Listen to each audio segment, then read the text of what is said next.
بسم الله الرحمن الرحيم ألف لا إله إلا هو الحي القيوم. நபிகள் நாயகம் ஸல்லல்லாஹு அலைஹி வஸல்லம் அவர்களுக்கு குர்ஆன்ல ஒரு வசனம் வரப்பட்டுச்சு. அவங்க சொல்றாங்க, குர்ஆன்ல ஒரு வசனம் இருந்துச்சு. என்ன வசனம்னு கேட்டா, ஒரு குழந்தைக்கு பெத்த தாய் இல்லாம இன்னொருத்தி பால் கொடுக்குறான். சில நேரம் கொடுப்பாங்கல்ல, தாய் பால் கொடுக்குற அது ஒரு கதை. தாய் பால் ஊட்ட முடியாத நேரத்திலேயோ அல்லது குழந்தை அழுகை அமைச்சதுக்காக வேண்டியோ ஏதோ வேற ஒரு பெண் என்ன செய்யறாங்க, ஒரு குழந்தைக்கு பால் கொடுக்கறாங்க. அப்ப ஆயிஷா நாயகி சொல்றாங்க, 10 தடவை பால் கூட்டினால்தான் தாய் பிள்ளை என்ற உறவு ஏற்படும். ஆயிஷா நாயகி என்ன சொல்றாங்கன்னு கேட்டா, 10 தடவை ஒரு தடவை ஒரு குழந்தைக்கு ஒரு அம்மா பால் கொடுத்தாங்கன்னு வைங்க, உடனே அம்மா பிள்ளைன்னு ஆகாது. எத்தனை தடவை கொடுக்கணும்?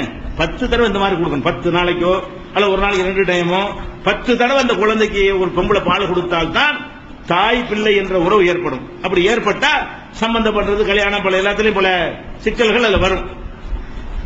இப்படி ஒரு வசனம் குர்ஆனில் இருந்தது.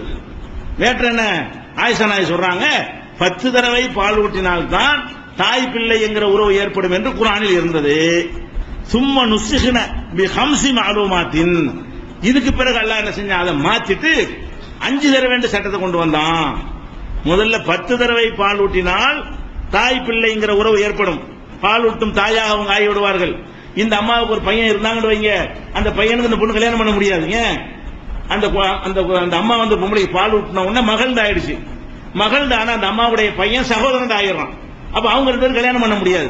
அந்த மாதிரி பேட்டர்லாம் எப்ப வரும்னு கேட்டா, 10 தடவை பால் ஊட்டினா தான் வரும் என்று முதலில் ஒரு வசனம் இருந்தது குர்ஆன்ல. பிறகு அல்லாஹ் இதை குறைச்சி 5 தடவை பால் ஊட்டினால் என்ன செய்யும், இந்த தாய் பிள்ளை உறவு ஏற்படும் என்ற வசனத்தை அல்லாஹ் இறக்கினான். ஆயிஷா நாயகி சொல்றாங்க, அல்லாஹ் இறக்கி இருப்பான், மாத்தி இருப்பான், அது ஒரு விஷயம். அதோடு நிக்காம உஃபிய ரசூலுல்லாஹி ஸல்லல்லாஹு அலைஹி வஸல்லம் வஹுன்ன ஃபீமா யுக்ரா மினல் குர்ஆன். ரசூல் ஸல்லல்லாஹு அலைஹி வஸல்லம் மௌத்தாகும் போது அது குர்ஆனில் ஓதப்பட்டு வந்தது. மௌத்தாவுற வரைக்கும், ரசூலுல்லாஹ் மௌத்தாவுற வரைக்கும் இப்படி ஒரு வசனம் குர்ஆன்ல இருந்துச்சுங்கறாங்க. எப்படி ஒரு வசனம்? 5 முறை பால் அருந்தினால் தாய் பிள்ளை என்கிற உறவு ஏற்பட்டுவிடும் என்று ஒரு வசனம் குர்ஆனில் இருந்தது. இருந்து விட்டது போகவில்லை, ரசூலுல்லாஹ் மௌத்தாவுற தேதி வரைக்கும் இருந்தது.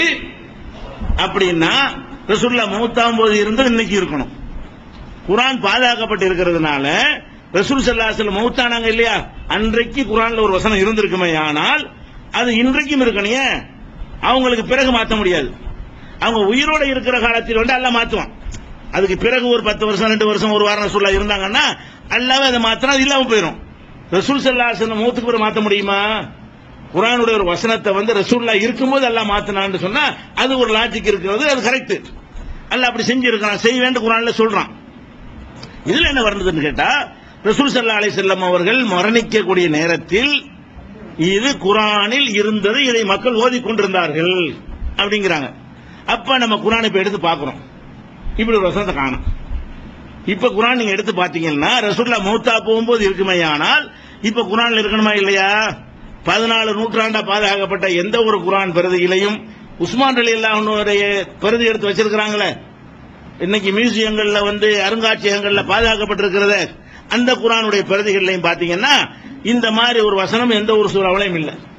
5 தடவை பால் ஊட்டினா தான் செய்யும் தாய் பிள்ளை உறவு ஏற்படும். இது குர்ஆனில் இருந்தது, ரசூலுல்லாஹ் மௌத்தா போகும்போது இருந்ததுங்கிறாங்க. அப்ப நம்ம என்ன யோசிக்கணும்? ஆயிஷா நாயகி இப்படி சொல்றாங்க, ஆனா அல்லாஹ் என்ன சொல்ற, நான் பாதுகாப்பேங்கிறான். அல்லாஹ் பாதுகாத்து இருந்தான்னு சொன்னா இப்படி ஒரு வசனம் ரசூலுல்லாஹ் மௌத்தா போகும்போது இருக்குமே, ஆனால் இப்பவும் பாதுகாத்து வச்சிருப்பான். ரசூலுல்லாஹ் மௌத்தா போகும்போது அந்த வசனம் இருந்திருக்குமே, ஆனால் அதுக்கு பிறகு யாரும் குர்ஆன்ல கையெல்லாம் வைக்க முடியாது, யாரும் அழிச்சிருக்க முடியாது. அந்த வசனம் இப்பவும் இருக்கணும். இப்ப அந்த வசனம் இல்லை என்று சொன்னால் ரசூலுல்லாஹ் மௌத்தா போகும்போதும் அது இருக்கவில்லை, அப்படி ஒரு வசனம் இருக்கவில்லை. அப்ப இது தவறு. ஆயிஷா நாயகி சொல்லி இருந்தாலும் அல்லது அவர்கள் சொன்னதாக யாரோ சொல்லி இருந்தாலும் அது எந்த நூலில் பதிவு செய்யப்பட்டு இருந்தாலும் இது நடந்திருக்க முடியாது. அல்லாஹ் பாதுகாக்குமேங்கிறான். இந்த செய்தி என்ன சொல்லுதுன்னா குர்ஆனை பாதுகாக்கலன்னு சொல்லுது. ஆயிஷா ரலியல்லாஹு அன்ஹா சொல்றாங்க, ஆரம்பத்தில் 10 தடவைகள் ஒரு தாய் பிள்ளைக்கு ஒரு சிறுவருக்கு ஒரு குழந்தைக்கு பால் கொடுத்தால்தான் தாய் பிள்ளை உறவு ஏற்படும் என்று குர்ஆனில் இருந்தது. பிறகு 5 முறை பால் குடித்தால் தாய் பிள்ளை உறவு ஏற்படும் என்று இருந்தது. நபி ஸல்லல்லாஹு அலைஹி வஸல்லம் அவர்கள் மரணிக்கும் போதும் மனிதர்களில் சிலரால் அது குர்ஆனாக ஓதப்பட்டு வந்தது. இது ஆயிஷா நாயுடைய ஒரு வார்த்தை. ரசூல் ஸல்லல்லாஹு அலைஹி வஸல்லம் மௌத்துக்கு பிறகு மாத்த முடியுமா? குர்ஆனுடைய ஒரு வசனத்தை ரசூலுல்லாஹ் இருக்கும்போது அல்லாஹ் மாத்தினான்னு சொன்னா அது ஒரு லாஜிக் இருக்கிறது, அது கரெக்ட். அல்லாஹ் அப்படி செஞ்சிருக்கான், செய்ய வேண்டும் குர்ஆன்ல சொல்றான். இதுல என்ன வருதுன்னு கேட்டா, ரசூல் ஸல்லல்லாஹு அலைஹி வஸல்லம் அவர்கள் மரணிக்கக்கூடிய நேரத்தில் இது குர்ஆனில் இருந்தது, இதை மக்கள் ஓதிக்கொண்டிருந்தார்கள்.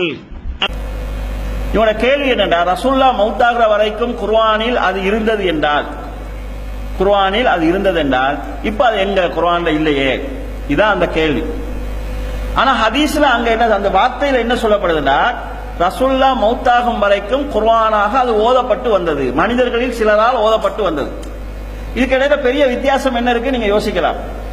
நாங்க இந்த ஹதீஸை பார்க்கிறோம், ஒரு 1400 வருஷங்களுக்கு பிறகு பார்க்கிறோம். குர்ஆன்ல இருந்துச்சுன்னு உடனே எங்கட சிந்தனையில் என்ன வரும்னா, பைண்ட் பண்ணப்பட்ட குர்ஆனுக்குள்ள இந்த வசனம் இருந்துச்சு என்கிற சிந்தனை தான் எங்களுக்கு வரும்.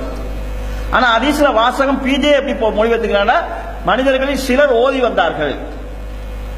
ஓதி வந்தா எப்படி, அதுக்கான விளக்கம் என்ன என்று கேட்டால், குர்ஆன்ல சில வசனங்கள் அல்லாஹ்வால் அருளப்பட்டு பிறகு அந்த வசனங்கள் அல்லாஹ்வாலேயே நீக்கப்படும். 10 தடவை பால் ஊட்டினா தான் வரும் என்று முதலில் ஒரு வசனம் இருந்தது குர்ஆன்ல.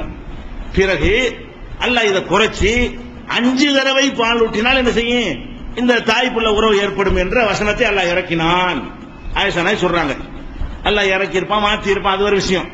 அதோடு நிக்காம உஃபிய ரசூலுல்லாஹி ஸல்லல்லாஹு அலைஹி வஸல்லம் வஹுன்ன ஃபீமா யுக்ரு மினல் குர்ஆன். ரசூல் ஸல்லல்லாஹு அலைஹி வஸல்லம் மௌத்தாகும் போது அது குர்ஆனில் ஓதப்பட்டு வந்தது. ஆரம்ப காலத்துல குர்ஆன்ல வசனம் இருந்தது, விபச்சாரம் செய்த ஆண்கள் பெண்கள் திருமணம் முடிச்சவங்களாக இருந்தால் அவங்களுக்கு கல்லறிந்து கொள்ள வேண்டும் என்று குர்ஆன்ல வசனம் இருந்தது. பிறகு அந்த வசனத்தை அல்லாஹ் நீக்கிட்டான். சட்டம் இருக்குது, நாசிர் மன்சூஹ்ல வசனங்கள் நீக்கப்படுறதும் இருக்குது. குர்ஆன் அல்லாஹ் தஆலா சொல்றான், மா நன்ஸஹ் மின் ஆயத்தின் அவ் நுன்சிஹா, ஏதாவது ஒரு வசனத்தை நாங்கள் மாற்றினால் அல்லது நீக்கினால் அதற்கு அதை போன்ற ஒன்றை நாங்கள் கொண்டு வருவோம். அப்ப குர்ஆன்ல அருளப்பட்ட வசனங்கள் அல்லாஹ்வால நீக்கப்படும். நீக்கப்பட்ட எந்த வசனமும் இப்ப குர்ஆன்ல இல்ல, பைண்ட் பண்ணப்பட்ட குர்ஆன்ல இல்ல. இப்ப ரசூலுல்லாஹ் காலத்துல இந்த 5 முறை பால் குடித்தால் தான் தாய் பிள்ளை உறவு ஏற்படும் என்கிற குர்ஆன் வசனம் இருந்து அது நீக்கப்படுது. யாரால நீக்கப்படுது? மனுஷர்கள் நீக்கிறது இல்ல, அல்லாஹ்வே அதை குர்ஆன்ல ஓதுறது இருந்து நீக்கிறான். நீக்கின விஷயம் உடனே எல்லாருக்கும் தெரியாது. இப்ப இன்றைக்கு ஒரு விஷயம் நடந்துச்சுன்னா நாங்க பேப்பர்ல போடலாம், டிவியில சொல்லலாம், பேஸ்புக்ல போடலாம். இப்ப ரசூலுல்லாஹ் காலத்துல ஒரு வசனம் அருளப்பட்டா என்ன செய்வாங்க? வாயால எவ்வளவு தூரம் சொல்லணுமோ அவ்வளவு தூரம் சொல்லுவாங்க. அது கொஞ்சம் கொஞ்சமா போகும். இதுக்கு உதாரணம், ஆரம்பத்துல நாங்க எல்லாம் அந்த சஹாபாக்கள் பைத்துல் முகத்தஸ் நோக்கி தான் தொழுதாங்க, இந்த பக்கம் நோக்கி தான் தொழுதாங்க. பிறகு சட்டம் வருகிறது, நீங்க கிப்லா பக்கம் நோக்கி தொழுங்கன்னு சொல்லி. இந்த சட்டம் மாறினது யாருக்கெல்லாம் தெரியுமோ அவங்க கிப்லாவை பத்தி நோக்கி தொழுறாங்க. நீங்க மதீனாவுக்கு போனா மஸ்ஜிதுல் கிப்லத்தைன்னு ஒரு பள்ளி இருக்குது, 2 கிப்லா பள்ளின்னு சொல்லுவாங்க. அங்க சஹாபாக்கள் இந்த பக்கம் நோக்கி தொழுவிட்டு இருக்கிறாங்க. அப்போ ஒரு ஆள் வந்து சொல்றாரு, கிப்லா மாத்தப்பட்டு விட்டது, கஅபாவுக்குன்னு மாத்தப்பட்டு விட்டது. அப்ப அந்த செய்தி கிடைச்ச உடனே அந்த சஹாபாக்கள் மறுபக்கம் ரிட்டர்ன் ஆகி இந்த பக்கம் தொழுகிறாங்க. ஒரே தொழுகை அந்த பக்கம் இந்த பக்கம் தொழப்பட்டதுனால தான் அந்த பள்ளிக்கு மஸ்ஜிதுல் கிப்லத்தைன்னு சொல்லுவாங்க.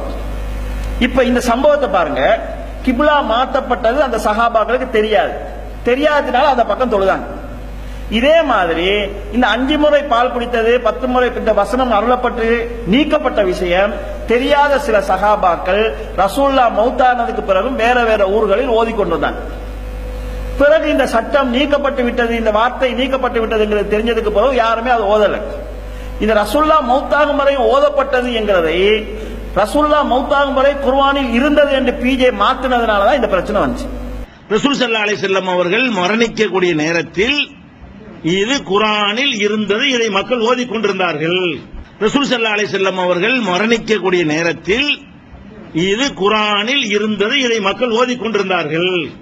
ரசூல் ஸல்லல்லாஹு அலைஹி வஸல்லம் அவர்கள் மரணிக்கக்கூடிய நேரத்தில் இது குர்ஆனில் இருந்தது, இதை மக்கள் ஓதிக்கொண்டிருந்தார்கள். எனவே ரசூல் அந்த ஆயிஷா நாயகி ரசூலுல்லாஹ் மௌத்தாகும் போது குர்ஆன்ல இருந்ததுன்னு சொல்லல, அந்த வசனம் நீக்கப்பட்டு விட்டது என்கிற விஷயம் தெரியாதவர்கள் ஓதிக்கொண்டிருந்தாங்க, தெரிஞ்சது பிறகு விட்டாங்க. எனவே இப்ப அந்த குர்ஆன் வசனம் எங்கன்னு கேட்கறதுங்கிறது அந்த ஹதீஸையே புரியாததுனால கேட்கக்கூடிய ஒரு